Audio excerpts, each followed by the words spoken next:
Pan Indian സംവിധായകനായ ലോകേഷ് കനകരാജ് സൃഷ്ടിച്ച cinematic universe LCUവിലെ പുത്തൻ സിനിമ ബെൻസിന്റെ പൂജാ ചടങ്ങുകൾ കഴിഞ്ഞ ദിവസം ചെന്നൈയിൽ നടന്നു.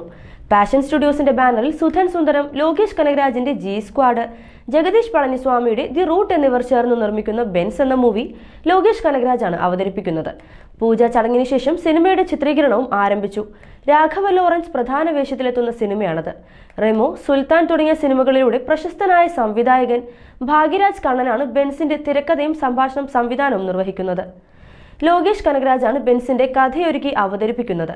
ലോകേഷ് കനകരാജ് എന്ന സംവിധായകന്റെ സംവിധാനത്തിൽ ഒടുവിലായി വന്ന വമ്പൻ ഹിറ്റുകളാണ് വിക്രം, ലിയോ തുടങ്ങിയ സിനിമകൾ. പക്ഷേ ബെൻസ് എന്ന സിനിമ സംവിധാനം ചെയ്യുന്നത് ലോകേഷ് അല്ല. കഥ മാത്രമേ ലോകേഷിൻ്റെതായുള്ളൂ. ബെൻസിന്റെ സംവിധായകൻ ഭാഗ്യരാജ് കണ്ണനാണ്. ബെൻസിന്റെ ഛായാഗ്രഹണം ഗൗതം ജോർജ് നിർവഹിക്കുന്നു. ഫിലോമിൻ രാജ് എഡിറ്റിംഗും ജാക്കി കലാസംവിധാനവും നിർവഹിക്കുന്നു. സായി അഭയശങ്കറാണ് ബെൻസിന്റെ സംഗീത സംവിധാനം നിർവഹിക്കുന്നത്.